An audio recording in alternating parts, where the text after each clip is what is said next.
the organization of human life, its systems of communication and systems of control are extended more and more and more in just the same way, for example, that by assimilating the minerals out of the soil and the rays out of the sunlight, a plant like a fern grows and grows and grows and extends its form. And in this way, its organization prevails.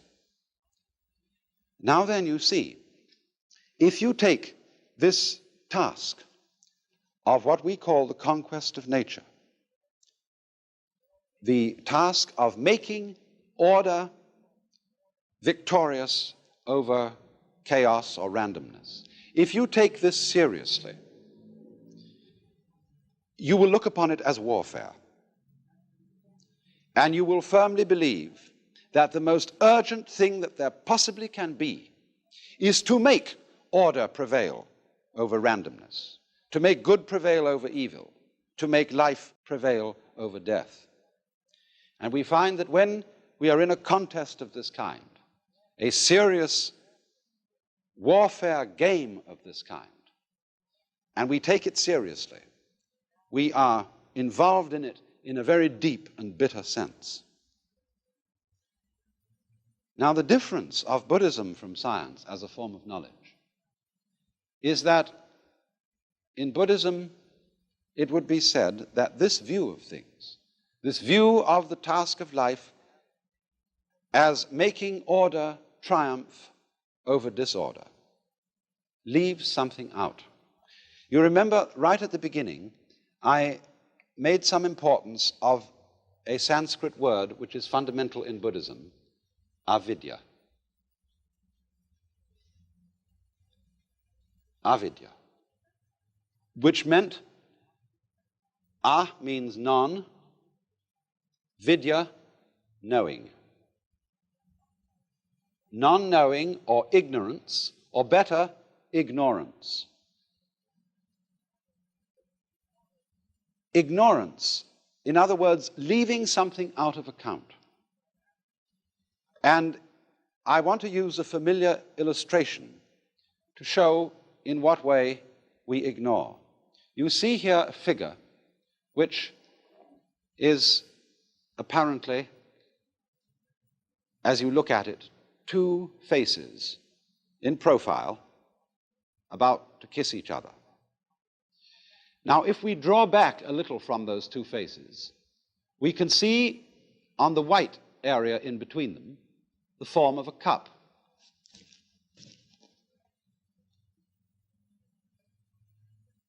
But the interesting thing about this is that as you look at it, you will either be able to see the form of the cup or the form of the two faces in profile, as it were, about to kiss each other.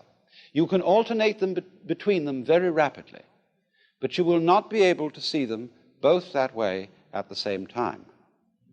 In other words, either the white must be the background and the black the figure on the ground, or else the black must be the background and the white cup showing up on it. And so in this way, we are unable to see, really, we can think it. After a while, we can get accustomed to the idea that the figure and the ground, the black and the white, are mutually necessary to each other. In that figure that I showed you, you could say both the cup with the stem and the two faces are there. But our ideas about them, our concepts, are mutually exclusive, and we cannot see them both at the same time. And in the same way, in this figure that I drew, we either see the sawn-off stumps or the bear claws. It's difficult to see this figure both ways at the same time. And so, also, just as we see one and not the other, so we identify ourselves. After all, when you're looking at the white figure in that illustration, which is the cup, you, as it were, identify with the cup. When you look at the two faces, you identify with the profile.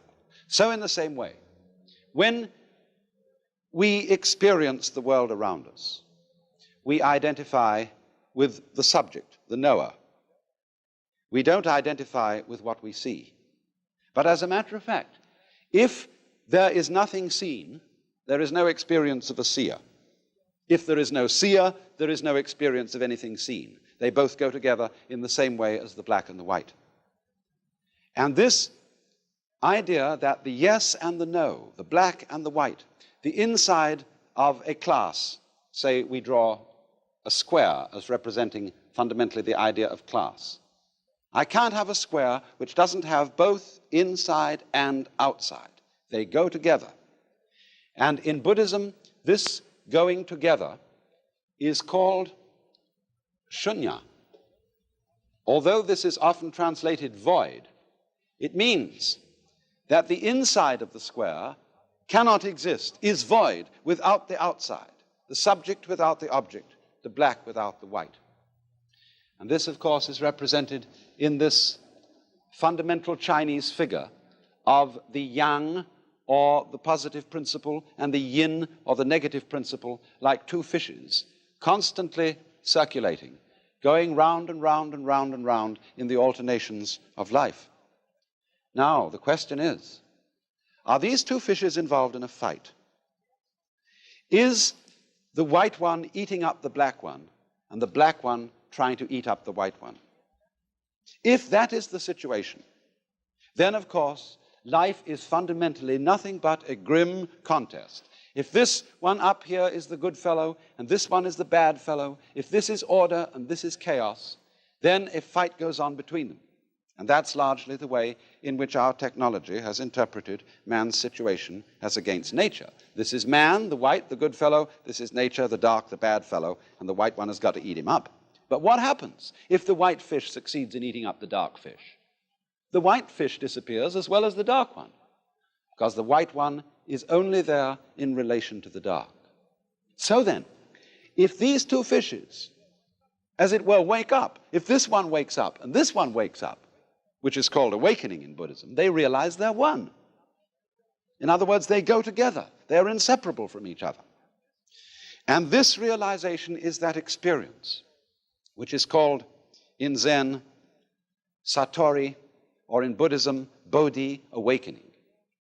This sudden dawning on our consciousness that life is not really a contest to make yes triumph over no, to make the positive triumph over the negative. The two sides go together.